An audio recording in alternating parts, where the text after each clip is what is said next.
Imagine करो कि तुम सुनसान जगह क्रिकेट खेल रहे हो और सडनली एक अबेंडेंड घर से अजीबोगरीब आवाज आने लग जाती है। तो चलो मैं तुम्हें स्टार्टिंग से पूरी स्टोरी बताता हूँ। तो ये बात है जब हमारी समर वेकेशन की छुट्टियां पड़ी होती है, जब बच्चे फोन से ज्यादा बाहर खेलने में इंटरेस्ट रखते थे। मतलब वो टाइम था जब अंकल आंटियां बाहर बैठते थे, गली में सारे वॉक करते थे, मतलब पूरा माहौल बना के, वो वाला टाइम था ये। मतलब उस टाइम पे हम गली में ही क्रिकेट खेलते थे और आपको तो पता ही है गली क्रिकेट में कैसे रूल होते थे। जैसे जिसका बैट था उसकी फर्स्ट बैटिंग होती थी हमेशा, पता नहीं अपनी मर्जी से रूल बनाते रहते थे बच्चे उधर के। लेकिन हमारे यहाँ पे उल्टा ही होता था, क्योंकि जो बच्चा बैट लेके आता था वो सिर्फ फील्डिंग करता था। चलो मैं तुम्हें उसके बारे में थोड़ा बता देता हूँ। तो देखो, मैं उसका नाम तो नहीं ले सकता, लेकिन हम उसका नाम रख देते हैं करण। तो करण एक शाय बच्चा था और इसको कुछ पता ही नहीं चलता था। मतलब अगर हमने किसी के घर का कांच तोड़ी तो इसको पता ही नहीं चलता था कि कब भागना है। हम पहले ही भाग चुके होते थे और ये सोच रहे कि हम क्या कर रहे हैं, और इसी वजह से सारी डांट सिर्फ इसको ही पड़ती थी। और फिर पता नहीं क्यों जो करण की मम्मी थी ना, उसकी लड़ाई हमेशा उसी आंटी से होती थी जो अभी करण को डांट रही थी।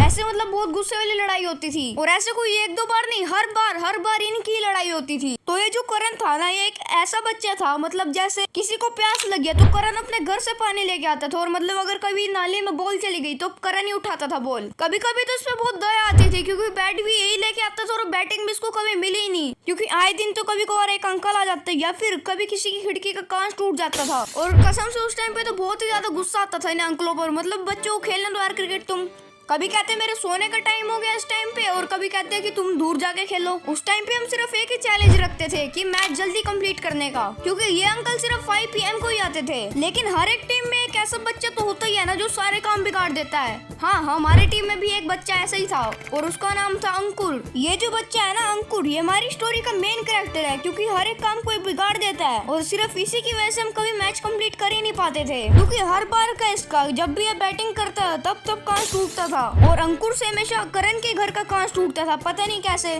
फिर इनकी मम्मी आपस में लड़ती रहती थी, और हाँ, करण की मम्मी की लड़ाई हमेशा अंकुर की मम्मी से ही होती थी।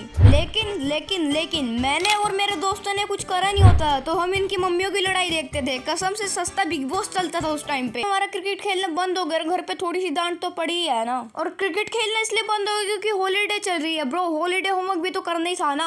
और सच में मैं घर में बहुत ज्यादा बोर होने लगा, लेकिन अब 10-12 दिन बीत चुके हैं, तो अब हमें एक आइडिया है कि हम बाहर जाके भी तो क्रिकेट खेल सकते हैं, कोई मतलब सुनसान जगह जाके। लेकिन ये मेरी पूरी लाइफ का मैं अपना वर्स्ट डिसीजन मानता हूँ, क्योंकि भाई मैंने पहली बार ये घोस्ट को एक्सपीरियंस करा होगा कहीं। तो अब कहीं हम सुनसान जगह पहुंच चुके हैं अपनी सारी इक्विपमेंट्स लेके, तो हम नॉर्मल अपना क्रिकेट खेलने लग गए थे। तो ऑलमोस्ट अब सबकी बैटिंग हो चुकी थी, लेकिन जहाँ पे हम खेलने लगे थे ना, वहाँ पे मेरे को फीलिंग बहुत अजीब सी आ रही थी। मतलब क्रिकेट खेलने के लिए जगह तो ठीक थी, लेकिन जो उसका साइड वाला घर था वो बिल्कुल खंडर हो रखा था, और वहाँ से मेरे को सच में बहुत ज्यादा अजीब सी वाइब्स आने लगी थी। और यही सोचते सोचते सबकी बैटिंग कंप्लीट हो चुकी थी और हम अपने नॉर्मली घर चले गए। लेकिन जब भी हम उधर क्रिकेट खेलने जाते थे तब मेरे को बहुत ज्यादा अजीब सी फीलिंग आती थी। मतलब 3-4 दिन तक ऐसे ही चलता रहा। तो मैंने फाइनली डिसाइड कर लिया था कि मैं अपने दोस्तों से भी इस बारे में पूछूंगा। तो मैंने उन्हें नॉर्मली जाके पूछा क्या तुम्हें भी इधर से थोड़ी अजीब सी फीलिंग आती है, और उन्होंने भी सेम बात बोली, हाँ हमें आती है। मतलब मैं अपने कुछ दोस्तों से पूछ रहा था, मतलब बाकी तो गेम खेल रहे थे, मेरे पास सिर्फ 2-3 बच्चे थे। तो कुछ देर तक तो हम ऐसी बातें करते रहे, लेकिन हमने एकदम से देखा कि हम हार रहे हैं, तो हमने पूरा गेम पे फोकस कर लिया,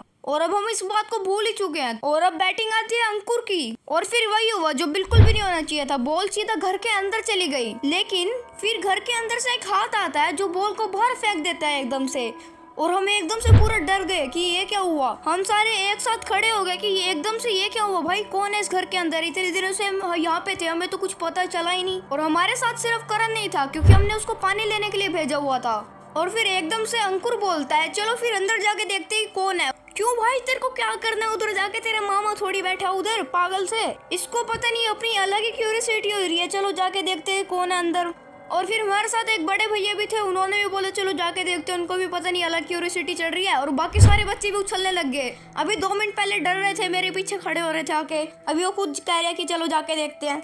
तो अब सारे बच्चे कह रहे हैं कि अंदर जाने के लिए, तो मैं भी तैयार हो ही गया फिर अंदर जाने के लिए। फिर हम अंदर जाते रहे, हमें एक सीढ़ी दिखी, तो हमने सीढ़ियों पे चढ़े, तो हमने देखा कि जो सीढ़ियों की खिड़कियां थी उसके सामने से एकदम से बॉल आती है। पहले तो एकदम से हम पूरा डर चुके थे कि एकदम से बॉल कहाँ से आई है। फिर एकदम से हमने खिड़की में देखा, तब हमें दिखा कि करण पानी लेके आ चुका था और वो क्रिकेट की प्रैक्टिस कर रहा था, और गलती से उसने एक शॉट मार दी, इस वजह से बॉल अंदर आ गई थी घर के। फिर हमने देखा कि करण राइट साइड को पॉइंट करा, और वहाँ पे मतलब कोई पता नहीं कोई था या फिर नहीं था, मेरे को इतना याद नहीं है। हाँ लेकिन बस इतना याद है कि झाड़ियों की हिलने की आवाज आ रही थी और करण का मुंह बिल्कुल लटका हुआ था। तो हम जैसे नीचे गए वैसे हमें करण नीचे जमीन पे पड़ा हुआ मिला और आवाज मतलब और ज्यादा तेज आने लग गई थी झाड़ियों में से। फिर हमने देखा एक अंकल चलते हुए आ रहे हैं झाड़ियों में से और उन्होंने कहा कि मेरा नाम अशोक है और मैं इस घर में ही रहता हूँ। लेकिन मैं थोड़ा कंफ्यूज हो गया था कि इस खंडर घर में कौन ही रहता है। ऐसा लगता है ऐसे 10 साल से कोई नहीं रहता होगा इसमें घर में। और हमें तो इतने दिनों से क्रिकेट खेल रहे थे, मेरे को हमें तो किसी की प्रेजेंस फील ही नहीं हुई यहाँ पे। और रास्ते में हमें फिर वही अंकल मिलता है जिसके सिर पे अंकुर ने बैट मार दिया था